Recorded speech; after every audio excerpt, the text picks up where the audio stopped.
Hi everyone, ఈరోజు మనం ఈ వీడియోలో ఓరియో బిస్కెట్స్తో కేక్ ఎలా తయారు చేయాలో చూద్దామండి. ఇక్కడ నేను చిన్న ప్యాకెట్స్ 10 రూపీస్ ప్యాకెట్స్ అయినటువంటి ఓరియో బిస్కెట్స్ ఒక 5 తీసుకున్నానండి. ఈ బిస్కెట్స్ మొత్తాన్ని కూడా ఒక బౌల్లోకి వేసుకున్నానండి. తర్వాత ఈ బిస్కెట్స్ మధ్యలో విడతీసుకొని దాంట్లో ఉన్న క్రీమ్ని సపరేట్ చేసుకున్నానండి. మీకు ఇష్టమైతే క్రీమ్ అంతే ఉంచుకొని కూడా చేసుకోవచ్చండి. నేను క్రీమ్ తీసేసుకున్నానండి. తర్వాత ఇలా దీన్ని సపరేట్ చేసుకున్నానండి. తర్వాత ఇలా అన్నిటినీ సపరేట్ చేసుకున్న తర్వాత ఒక మిక్సీ జార్ తీసుకోవాలండి. ఒక మిక్సీ జార్ తీసుకొని మనం సపరేట్ చేసుకున్న బిస్కెట్స్ అన్నిటినీ కూడా దీంట్లో వేసుకోవాలండి. అలాగనే దీనికి కొంచెం షుగర్ కూడా యాడ్ చేసుకోవాలండి. ఒక 2 స్పూన్స్ షుగర్ యాడ్ చేసుకోవాలండి. తర్వాత దీన్ని మిక్సీ వేసుకోవాలండి. ఈ విధంగా మిక్సీ వేసుకొని దీని మొత్తాన్ని కూడా ఒక బౌల్లోకి తీసి పక్కన పెట్టుకోవాలండి. దీనికి బైండింగ్ కోసం మనం ఒక చిన్న గ్లాస్ మిల్క్ తీసుకోవాలండి.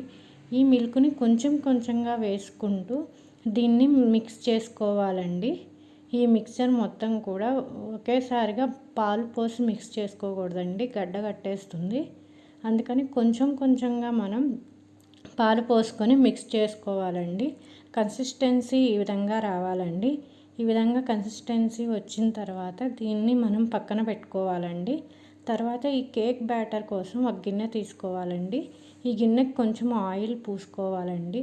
గిన్నె మొత్తం కూడా ఆయిల్ పూసుకోవాలండి. తర్వాత ఒక బటర్ పేపర్ తీసుకొని దాన్ని ఇందులోకి సెట్ చేసుకోవాలండి. అలాగనే ఈ బటర్ పేపర్ కూడా కొంచెం ఆయిల్ అప్లై చేసుకోవాలండి.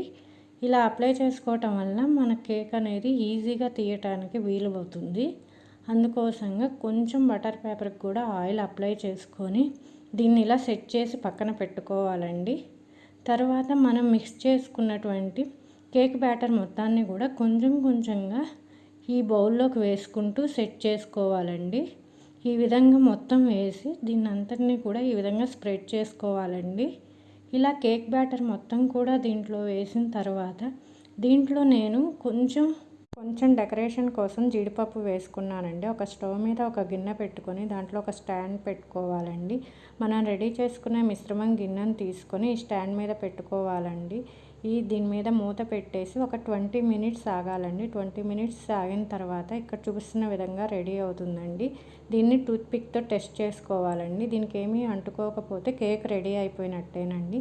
దీన్ని దించుకొని ఒక 1/2 అవర్ అయిన తర్వాత దీన్ని ఇక్కడ చూపిస్తున్న విధంగా రివర్స్లో ఉంచి దీనికి ఉన్న బటర్ పేపర్ని కూడా తీసివేయాలండి.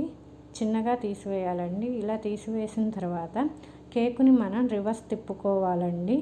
అంతేనండి, కేకు రెడీ అయిపోయిందండి. ఇది చాలా సింపుల్ అండి.